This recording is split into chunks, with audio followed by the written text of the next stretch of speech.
Alhamdulillah, alhamdulillahi rabbil alamin, wa bihi nasta'inuhu ala umuri dunya waddin. Asyhadu an la ilaha illallah rabbul alamin, wa asyhadu anna Muhammadan abduhu wa rasuluhu nabiyyul amin.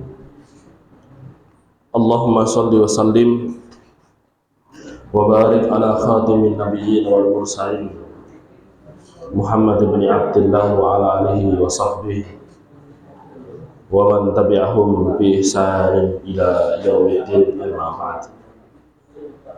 Fa ya ayyuhan nas ittaqullah mastata'tum wasma'u wa ati'u la'allakum turhamun. Alhamdulillah, puji syukur kepada Allah Subhanahu wa ta'ala patut untuk kita haturkan dan kita tingkatkan atas nikmat yang Allah berikan kepada kita, nikmat yang tiada tara, nikmat yang lebih banyak dibandingkan dengan apapun yang kita haturkan kepada Allah. Hadirin yang dirahmati Allah, jika kita mencintai harta yang kita miliki, keluarga yang kita bangun, anak-anak yang Allah berikan kepada kita, maka lindungilah dan jagalah apa yang kita miliki ini, yang Allah titipkan kepada kita, dengan syukur kepada Allah, supaya Allah tidak mengambilnya dari kita, baik itu di kehidupan dunia apalagi nanti di kehidupan akhirat. Jika kita menginginkan harta kita mau kita bawa mati, Pak, bawa mati dengan ditransfer ke rekening akhirat, Bapak Ibu. Jika kita menginginkan keluarga kita bukan hanya selamat di dunia saja tapi selamat di akhirat, maka jangan gentar untuk mengajak mereka ke surga, walaupun kadang kita harus menjerumuskan mereka ke dalam neraka. Ini Pak, ajaklah keluarga ke surga walaupun harus menjerumuskan mereka ke neraka. Iya, sebagaimana kisahnya si Gulam. Setelah si Gulam dia mati, seluruh rakyat beriman semuanya, mereka bareng-bareng mengikrarkan amanna birabbil gulam, gitu. Kita beriman kepada Rabbnya si Gulam. Maka sang raja merintahkan, sang raja bingung, Pak, iki piye iki wong-wong kok malih beriman semua.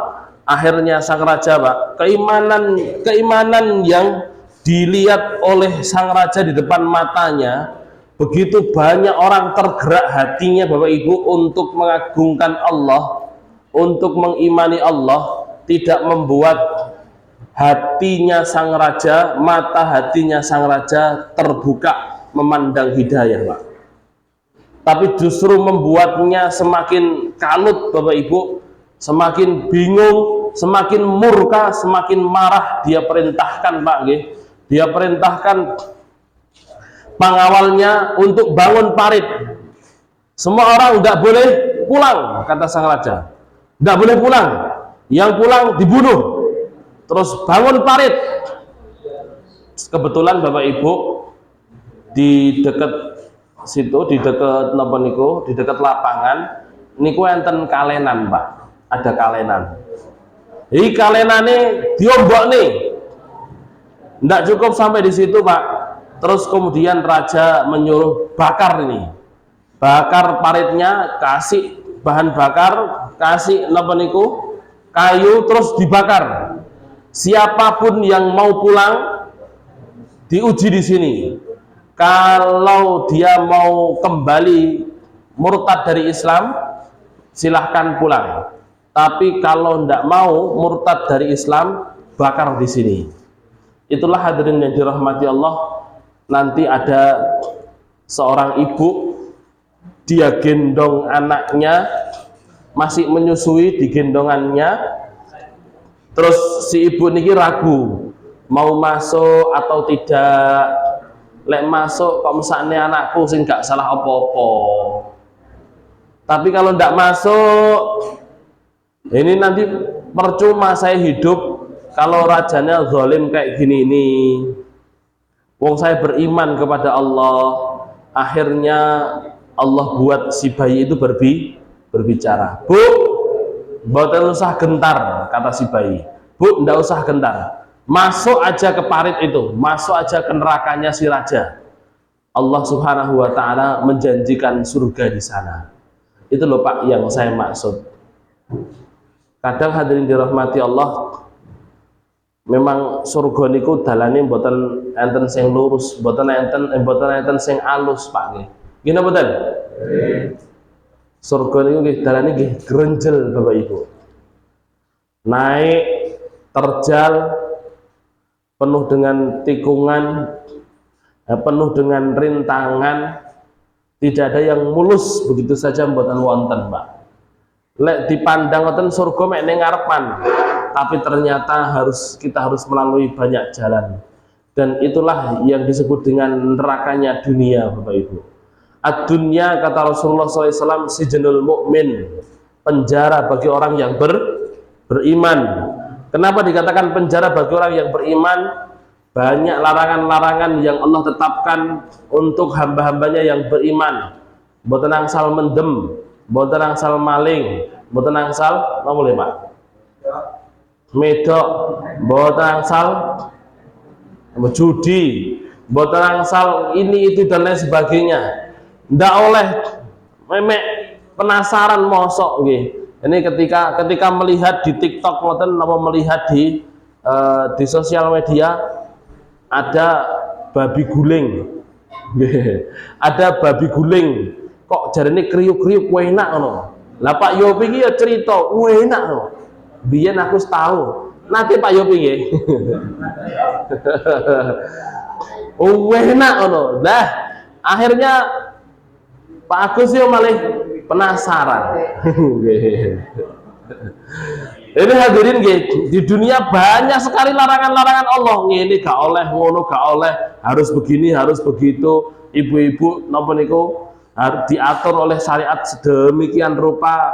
Terus kemudian sebagian orang mengatakan, "Oh, kita ini dibelenggu dengan syariat Islam." Padahal bukan itu, bukan belenggu dari syariat Islam, tapi bentuk pemuliaan Allah kepada para wanita dan lain sebagainya. Kehidupan kita di dunia Pak, kayak gitu itu Pak, penuh dengan ujian, penuh dengan apa niku aturan yang harus kita taati, larangan yang harus kita tinggalkan. Ngeten mboten angsal, seperti ini diperintahkan, harus begini, harus begitu dan lain sebagainya. Nerakanya dunia itu Pak nggih, kita lalui di dunia ini Bapak Ibu supaya kita mendapatkan surganya akhirat. Jadi hadirin yang dirahmati Allah, itulah yang saya maksud. Apalagi kata Rasulullah SAW, Islam nanti di akhir zaman menggenggam syariat Islam itu seperti menggenggam bara api iman Pak nggih. Mboten curang, tidak curang sebagai seorang pedagang, kuyo abot Pak. Tidak curang napa niku, tidak curang sebagai seorang pegawai, ketika yang lainnya curang, gak curang dhewe iki yo abot rene koncone. Engko dipoyoki sok suci. Begini, begitu dan lain sebagainya. Tidak bisa diajak kompromi ompoi. Dan lain sebagainya. Hadirin dirahmati Allah, tapi memang itulah yang harus kita tempuh Bapak Ibu, karena surga itu istimewa. Tidak mungkin Allah kasih surga begitu saja kepada orang yang bukan istimewa. Apalagi kita menginginkan surga yang tertinggi Pak, Jannatul Firdausil A'la, Jannah Firdaus yang paling tertinggi Bapak Ibu, tentunya tidak kita dapatkan dengan leha-leha, tidak kita dapatkan dengan jalan yang mulus. Tapi ada kok, ada orang dia tidak pernah sholat, Mboten nate salat, Pak. Ndak pernah salat, apa pernah maca Quran Bapak Ibu, mboten nate. Oh, salat aja ndak pernah. Ndak pernah salat, ngamal mek pisan, Pak. Langsung masuk surga Bapak Ibu. Mati, Pak, masuk surga, Pak. Enten Bapak Ibu. Ada seorang sahabat namanya Usairim bin Abil Ashhal. Dia kafir, Pak, nggih. Temannya Sa'ad bin Mu'ad radhiyallahu taala anhu. Sekepala suku, salah satu kepala suku Ansor, kepala suku Aus, maaf, kepala suku Aus. Usairim ini, Pak, dia temannya Sa'ad. Ketika Sa'ad ibnu Mu'ad beliau masuk Islam, beliau ngajak Usairim, Usairim, ayo mlebu Islam loh. Sampai niki wong pinter kok, nyapa kok ora mlebu Islam. Apa kata Usairim? Saya masih belum tertarik dengan Islam. Sampai akhirnya perang Uhud waktu itu, Pak. Usairim beliau asalnya dari luar Madinah, di pinggiran Madinah. Beliau masuk ke Madinah, waktu itu sahabat Rasul dan para sahabat perang Uhud. Ditanyailah orang-orang, jadi beliau masuk, kok wong-wong gak enek, ditanyai orang-orang, di mana Sa'ad? Loh, gak eruh awakmu, ning endi? Budal ning Uhud, lu nyapo? Perang, ambil sapa? Ambil orang-orang Quraisy. Nyapo perang? Kok neko-neko men? Ya membela Nabi ini loh. Maka Usairim pun, Pak, dia pulang, Pak, dia berpikir, kok yo enek ya? Orang mau mengorbankan hartanya, mengorbankan tenaganya, mengorbankan jiwanya hanya untuk membela seseorang saja. Dan itu bukan hanya satu dua orang, wah wong. Wis pokok men aku pengen ketemu dulurku, ngoten Pak Usairim. Akhirnya wis pulang Bapak Ibu, dia bilang ke budaknya, siapkan satu kuda dengan perlengkapannya. Jenengan badhe teng pundi? Arep nyusul dulurku, sinten? Sa'ad bin Mu'ad. Pergilah Usairim, Pak. Pergi Usairim, disusul Sa'ad bin Mu'ad, dia menyusul Sa'ad bin Mu'ad. Di pertengahan jalan Bapak Ibu, Allah Subhanahu wa taala memberikannya hidayah, Pak. Begitu sampai, Pak, ternyata perang sudah berkecamuk. Dan tendanya Nabi itu ada di bagian belakang. Awalnya Nabi itu pengen tenda itu teng ajeng, pusat komando itu di depan gitu kan Nabi. Ya pemimpin kan berikan contoh. Tapi kata para sahabat, ya Rasul, makanya jenengan teng ajeng, nah kita juga yang bingung untuk melindungi panjenengan. Jenengan teng wingking yang mboten napa-napa. Ngoten sing bagian dongoni. Akhirnya Bapak Ibu ya wis, Rasulullah beliau tendanya di belakang. Usairim, Pak, langsung datang kepada Nabi. Nabi pun kaget, wong iki urung mlebu Islam, nyapa sampai arep mriki. Apa kata Usairim? Ya Rasulullah, saya pengen masuk Islam. Langsung masuk Islam, Pak. Terus kemudian setelah itu Usairim pergi, mau pergi dipanggil sama Nabi. Apa ning endi awakmu? Cari air ya Rasul. Kayak apa? Kok golek banyu? Badhe wudu, badhe salat loh. Engko iki perang kok bae, ape wudu kok ape salat. Wes susulan kono dulurmu Sa'ad bin Mu'ad. Akhirnya Usairim maju ke depan, Pak. Ketemu dengan orang-orang Bapak Ibu, orang-orang Islam pun kaget. Wih, nek wong kafir ning kene, ngoten. Ada orang kafir di sekitar kita. Sampean nyapo di sini? Saya mau nemani Sa'ad bin Mu'ad. Sampean belum masuk Islam aja ning kene kok malah kita was-was. Apa kata Usairim? Aku iku lho wis mlebu Islam. Kapan cek tas? Nggih. Akhirnya hadirin, peranglah Usairim nih, Pak. Sepulang selesai perang, Sa'ad bin Mu'ad, Bapak Ibu, ini ternyata Sa'ad bin Mu'ad, Pak, ketemu dengan Usairim, sempat ngobrol, terus maju bareng, akhirnya pisah, Pak, terpisah wong perang kok, Pak. Terus Sa'ad bin Mu'ad cari, nanti Usairim, wah, seneng Sa'ad bin Mu'ad, alhamdulillah teman saya akhirnya masuk Islam. Dicari, Pak, di antara orang yang hidup mboten enten, Bapak Ibu. Ternyata beliau sudah meninggal. Oh, sampailah kabar meninggalnya Usairim kepada Rasulullah SAW. Beliau mengatakan, beruntunglah si Usairim ini. Dia beramal sedikit, tetapi Allah berikan pahala yang banyak. Loh itu 1 banding berapa? Kan ngoten Pak nggih.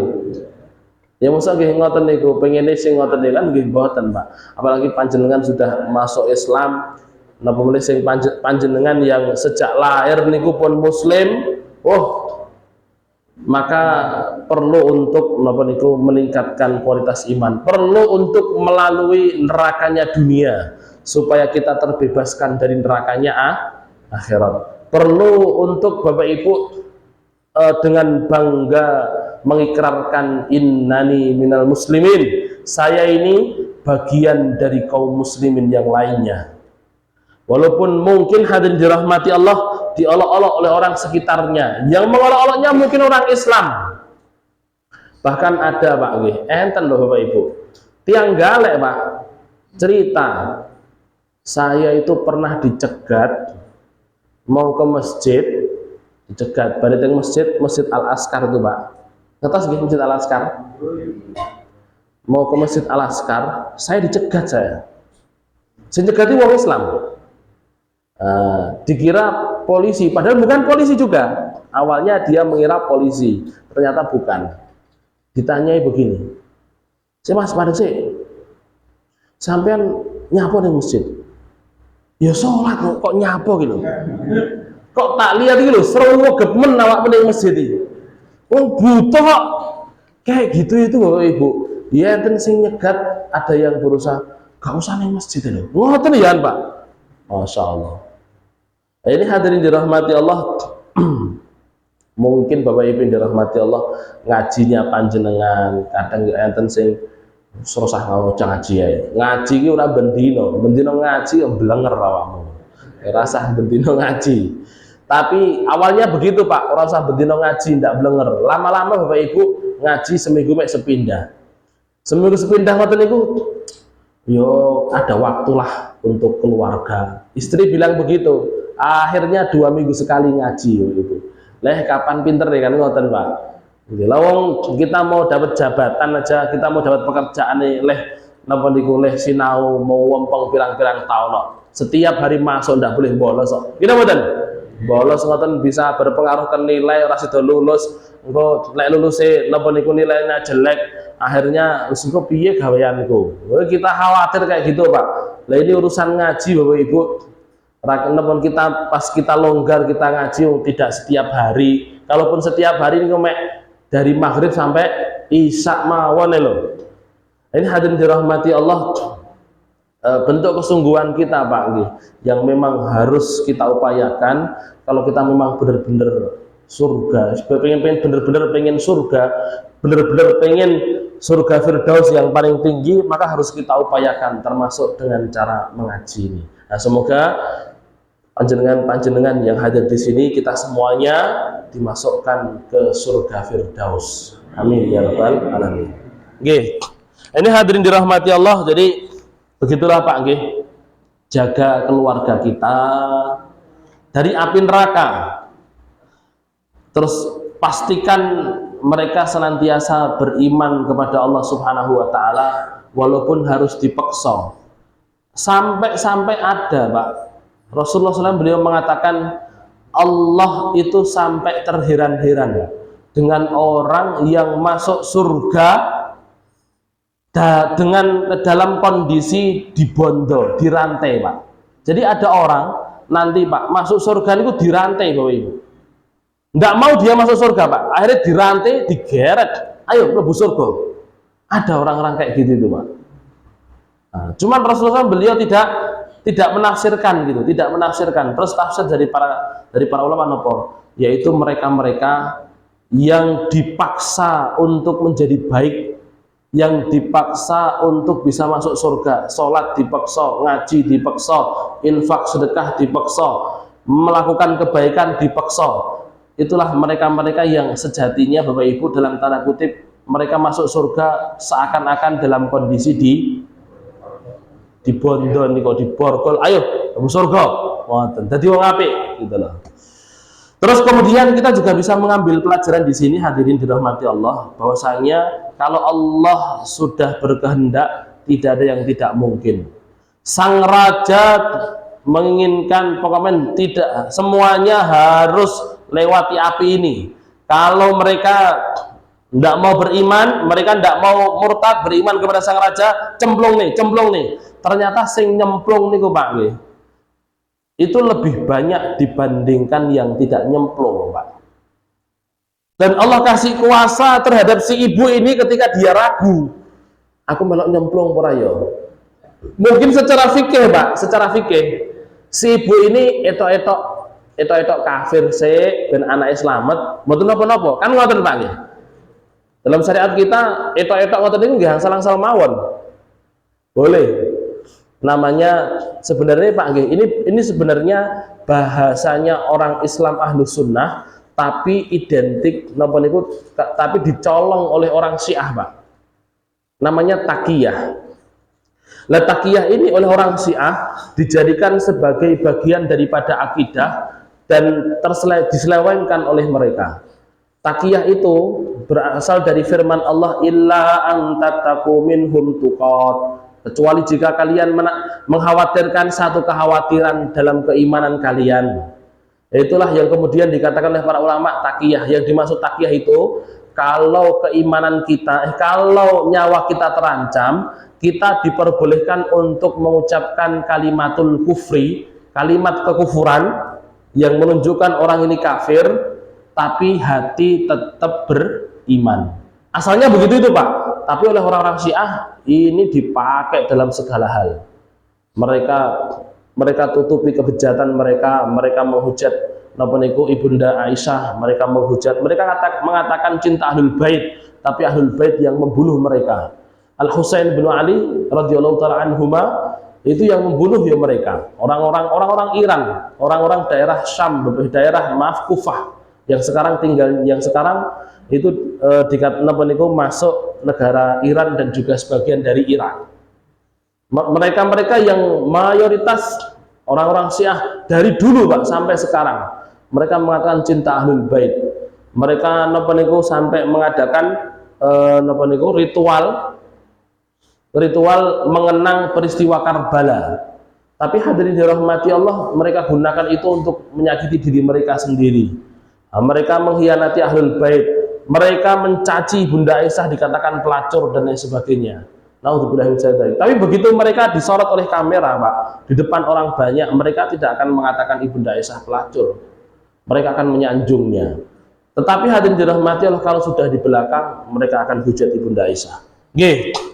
Ini hadirin dirahmati Allah, kalau Allah berkehendak Bapak Ibu, Allah berkehendak, Allah akan tampakkan Allah akan tampakkan keagungannya, tanda-tandanya untuk menjaga seorang hamba dalam keimanan Bapak Ibu.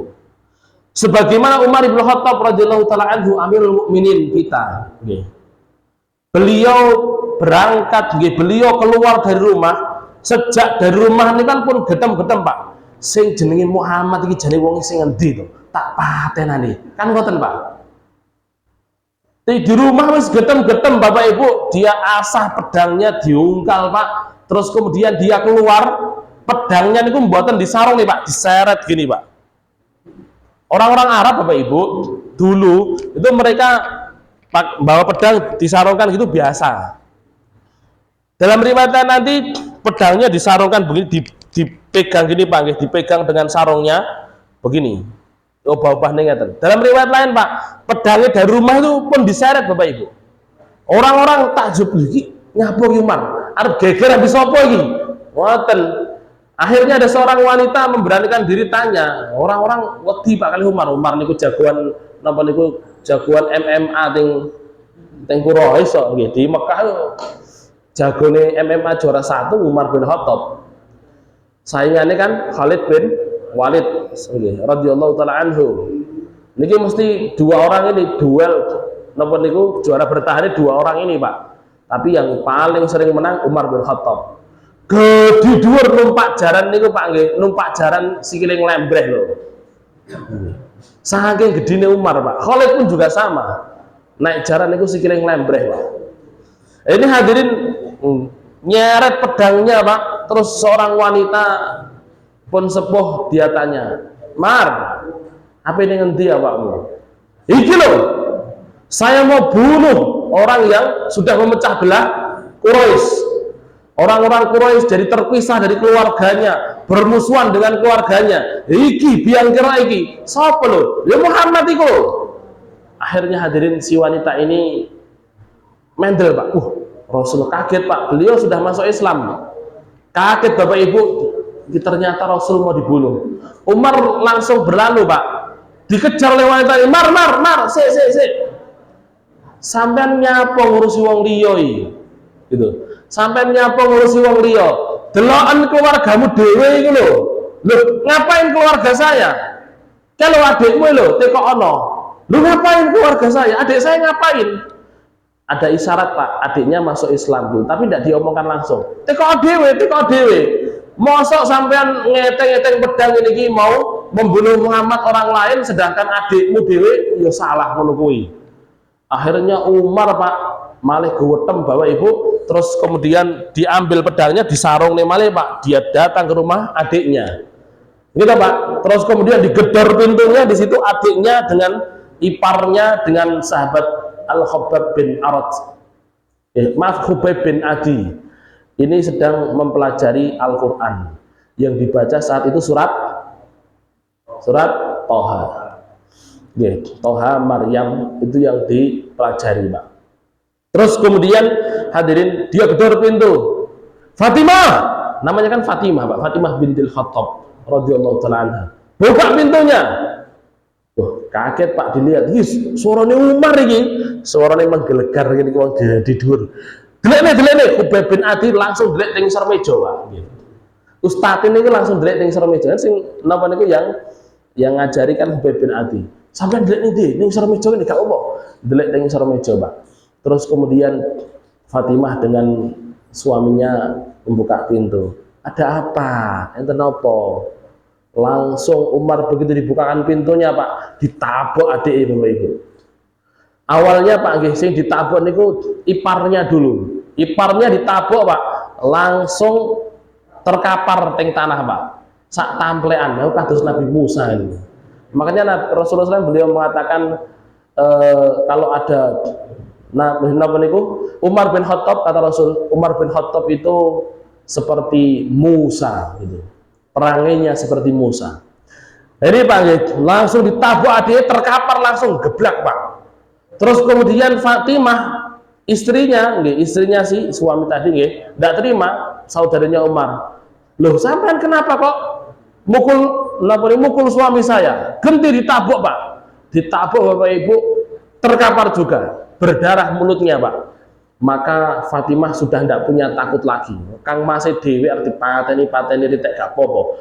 Dia berdiri dengan gentar. Sampai mau bunuh kita, bunuh saja. Ayo, sampai bunuh kita, bunuh saja. Umar lihat darah di pipinya dia Pak, langsung luruh hatinya.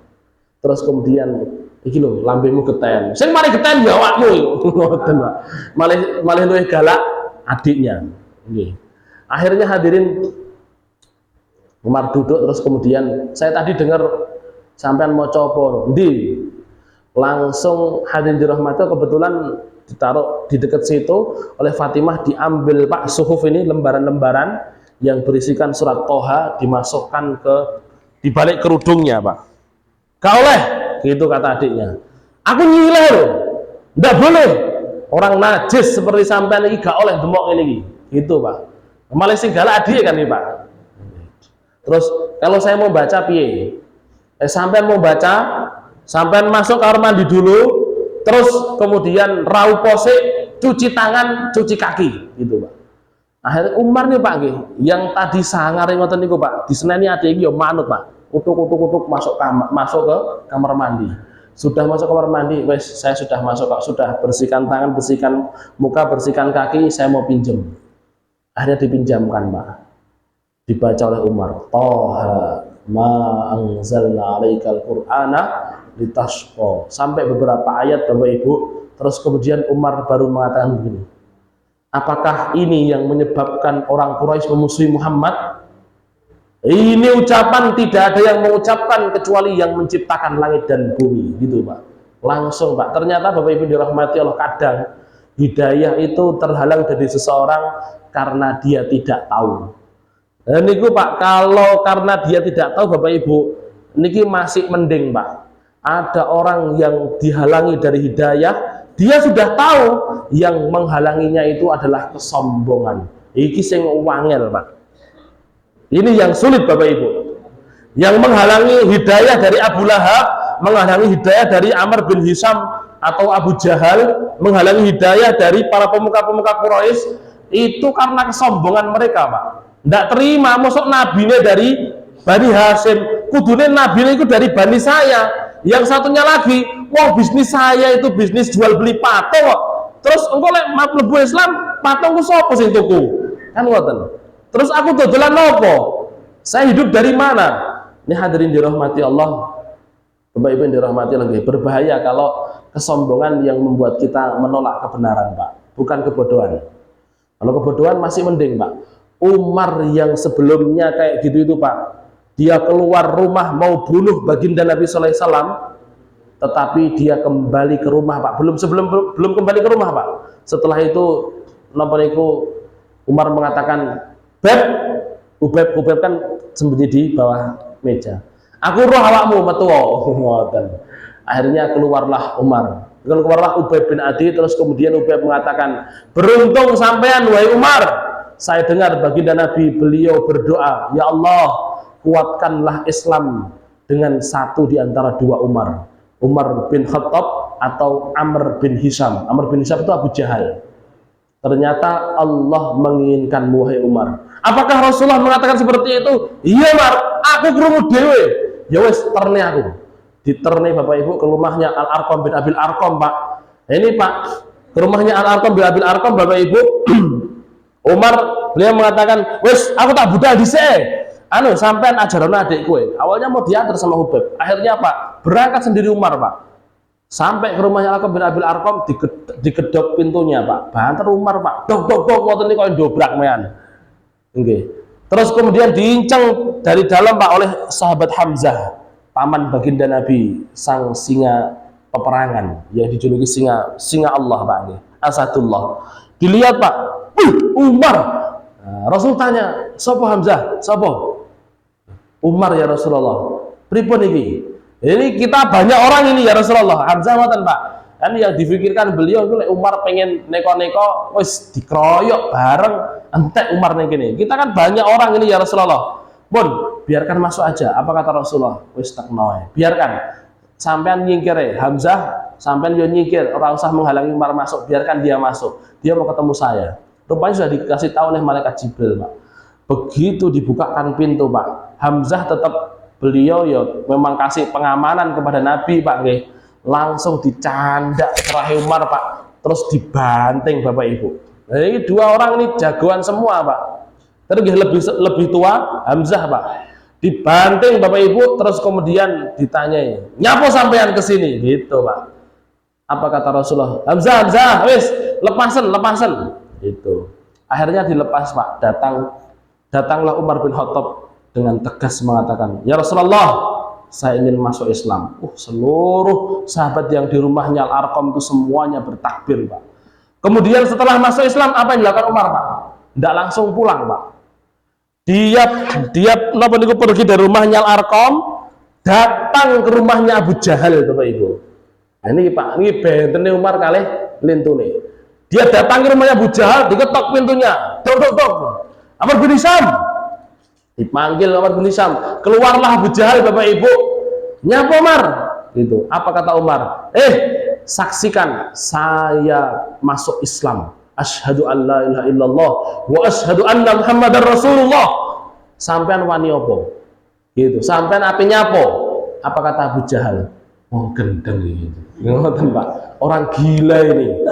Bukan hanya Abu Jahal saja, Pak, yang didatangi. Seluruh orang-orang napa niku yang getol memusuhi Nabi, sing pun sepuh-sepuh niku, senior-seniornya Umar, termasuk bapaknya Amr bin As, namanya As bin Wa'il, termasuk napa niku yang nanti mati di perang Badar, Utbah bin Rabi'ah, semuanya didatangi. Tidak cukup sampai di situ, Pak. Dia langsung naik di atas pintu Ka'bah, Pak. Ada gundukan napa niku tangga kan nggih. Dia naik di tangga gitu, Pak. Terus kemudian dia umumkan, wong-wong Mekah, kumpul. Ngoten, Pak. Saksikan, kalian saksikan saya masuk Islam, sing ra trimo maju. Ngoten. Ini hadirin dirahmati Allah, Umar yang sebelumnya begitu benci dengan Nabi, Pak. Mudah bagi Allah untuk membalikkan hati seorang Umar menjadi orang yang benar-benar mencintai baginda Nabi sallallahu alaihi wasallam. Banyak cerita hadirin dirahmati Allah. Seperti contohnya ibunya Abu Hurairah. Ini Pak, hanya bermodalkan doanya Nabi dan lain sebagainya. Intinya nopo? Intinya Pak, ketika kita menginginkan kebaikan untuk orang yang kita sayangi, Bapak Ibu, yang kita usahakan itu, Bapak Ibu, jangan hanya dari diri kita sendiri usahanya, Pak. Maksudnya nopo? Ampun naming nuturi mawon. Apalagi tidak semua orang mau dituturi, Pak. Diomongin apa ngoten bales, jawabi. Pulang-pulang anak pulang ditanya surat apa urung. Begitu Bapak Ibu, durung. Piye to? Urung salat begini begitu. Anak tidak mau dengarkan, Pak. Kondisinya ya capek, langsung masuk kamar banting pintu jebret. Akhirnya anak tidak jadi sholat. Dan lain sebagainya. Jadi hadirin dirahmati Allah, kita sendiri itu tidak akan mampu, Pak, mengubah orang yang kita cintai untuk menjadi beriman, untuk menjadi baik, Pak. Tidak mampu, Pak, kita. Hanya bisa mengusahakan, Pak. Maka jangan pernah berhenti, Bapak Ibu, untuk berdoa. Dan itulah cara yang terbaik. Memberikan nasihat perlu, memberikan peringatan perlu, tapi berdoa itu harus lebih santer, Bapak Ibu. Dan jangan pernah berhenti untuk kasih nasihat untuk anak-anak kita, Pak. Walaupun caranya itu, Bapak Ibu dirahmati, harus kita perhatikan, tidak harus melulu ngeten, tidak harus diingatkan terus, tidak, Pak. Kadang ada anak Bapak Ibu yang mudah untuk menerima nasihat dari orang tuanya, dan panjangan kasih nasihat. Tapi ada anak yang tidak mau, Bapak Ibu, untuk menerima nasihat dari orang tuanya. Bapak ini cerewet terang, ibu ini cerewet terang. Dia begitu itu, Pak. Maka ketika kita melihat ada gelagat yang kayak gitu itu, Pak, yang perlu kita tempuh adalah jalur langit, Bapak Ibu. Doakan anak kita dengan doa yang terbaik. Lihatlah bagaimana Nabi Nuh alaihissalatu wassalam, beliau tidak pernah berhenti untuk memberikan nasihat kepada orang tuanya. Karena anak itu sifatnya adalah amanah, keluarga adalah amanah yang kita diperintahkan untuk melindungi anak kita, melindungi keluarga kita dari api neraka. Mau itu panjenengan posisinya sebagai seorang ibu, seorang istri, atau posisi panjenengan sebagai seorang suami, seorang bapak, atau posisi panjenengan sebagai seorang anak, tetap punya kewajiban untuk melindungi keluarganya dari api neraka. Sampai kapan? Bukan sampai jeleh boten. Sudah saya elengke, sudah saya ingatkan, sudah saya omongi, terus sekarang masih diingatkan, ya wis gak cowok aku oleh ngomongi. Tetap diingatkan, Pak. Sebagaimana Nabi Nuh SAW, beliau tetap, bahkan ketika anaknya mau tenggelam aja, Pak, masih dikasih nasihat. Ayo le, naik kapal sini, diselamatkan nanti oleh Allah. Si anak yo panggang jawab, Pak, munggah kapal. Buatan, saya mau naik ke gunung itu, gunung yang paling tinggi. Ternyata gunungnya nggih ingslep, Bapak Ibu. Nah, ini hadirin dirahmati Allah, semangatnya Nabi Nuh alaihissalatu wassalam untuk menjaga anaknya supaya tidak masuk neraka, walaupun jelas-jelas beliau menyeru ke utara, anaknya ngentahi ke selatan. Beliau ngajak orang-orang, ayo masuk Islam, ayo menyembah Allah. Anaknya garda depan untuk menolak bapaknya. Anaknya yang kasih akses orang-orang, Pak, wis gak popo, itu loh, kapalnya bapakku ini diteleki gak popo, sampean berak di situ gak apa-apa. Itu yang izinkan anaknya Nabi Nuh, istrinya Nabi Nuh. Nabi Lot alaihissalatu wassalam, beliau kedatangan tamu dua malaikat yang rupawan, kan nggih, Pak? Beliau kedatangan tamu dua malaikat yang rupawan, berusaha untuk disembunyikan piye carane gak krungu wong-wong kuwi lek aku duwe tamu gawe wanteng. Karena orang-orang itu mereka homo gitu. Mereka suka sama jenis. Hadirin dirahmati Allah, berusaha beliau untuk menyembunyikan tamunya. istrinya Pak lari dari pintu belakang mengumumkan, Nuh punya mangsa baru. Ngoten Pak. Enek wong ganteng datang ke rumah saya. Ayo teko. Kerumuni Bapak Ibu, mereka ngerumuni rumahnya Nabi Nuh. Nuh, endi anakmu sing ganteng, tamu sing ganteng, gorene gitu Pak. Wis tak jajali. Hadirin dirahmati Allah, padahal itu malaikat Pak. Nabi Nuh sendiri bingung. Ternyata sing bocor niku istrinya. Ya Nabi Lut, maaf nggih, Nabi Lut. Tapi hadirin dirahmati Allah, ketika tamunya dia mengatakan, "Hei Lut, tidak usah khawatir. Kami ini adalah utusan Rabbmu yang akan memberikan peringatan, memberikan siksa kepada kaummu. Berangkatlah kamu nanti sebelum subuh." Terus kemudian hadirin dirahmati Allah, suruh berangkat sebelum subuh Pak. Pergi dari kaum Sodom ini, pergi dari kampung Sodom ini hadirin. Tapi Nabi Nuh tetap tidak lupa untuk ngajak anaknya. Nabi Lut tidak lupa juga untuk ngajak istrinya. Ayo budal, ning endi? Iki mau disiksa ini. Istrinya tetap diajak Pak. Hadirin dirahmati Allah. Oke. Ketika kita merasa diuji oleh Allah Subhanahu wa taala dengan pasangan kita Bapak Ibu. Pasanganku beda visi, beda misi. Katakanlah hadirin dirahmati Allah, ini apalagi cuman visi misi dunia Pak, visi misi akhirat bahkan Asia Pak. Dia tidak meminta cerai dari Fir'aun Bapak Ibu. Nabi Lot tidak menceraikan istrinya. Nabi Nuh tidak menceraikan istrinya juga. Padahal jelas-jelas kufur kepada Allah Subhanahu wa taala. Kenapa seperti itu Pak? Karena beliau tahu hadirin dirahmati Allah, kadang takdir yang Allah gariskan itu pahit, tetapi memang itulah yang terbaik untuk kita. Mungkin kebaikan yang akan diberikan kepada pasangan kita itu Allah lalukan, Allah lewatkan dari kita Pak, bukan dari orang lain. Hidayahnya itu datang dari suaminya, hidayahnya Allah itu datang dari istrinya. Sehingga istrinya yang sebelumnya tidak mau sholat jadi mau sholat, suaminya yang sebelumnya tidak mau sholat jadi mau sholat. Itu jauh lebih baik hadirin dirahmati Allah dibandingkan harus mencari keamanan kesana kemari tapi ternyata tidak ada rumah tangga yang tidak ada ujiannya. Gitu betul Bapak Ibu. Yeah. Semoga Allah Subhanahu wa taala menjaga keluarga kita. Yeah. Panjenengan yang menempuh rumah tangga baru, dan panjenengan yang sudah lama menempuh rumah tangga ini, semoga diberikan kelanggengan, sakinah wa rahmah.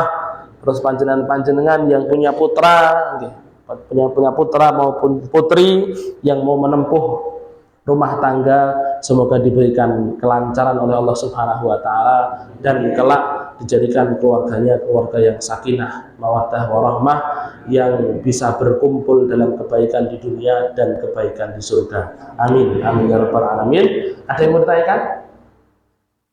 Boten, Ibu? Cukup kita lakukan sekian dulu, kurang lebihnya mohon maaf. Aku qouli hadza astaghfirullah li wa lakum walhamdulillahirabbil alamin. Rabbana taqabbal minna innaka antas samiul alim wa tub 'alaina innaka antat tawwabur rahim. Wa sallallahu wa sallim wa barik ala Muhammad wa ali Muhammad wa akhiru da'wana alhamdulillahirabbil alamin. Kita tutup dengan kafaratul majlis. Subhanakallahumma wa bihamdika asyhadu an la ilaha illa anta astaghfiruka wa atubu ilaik. Assalamualaikum warahmatullahi wabarakatuh.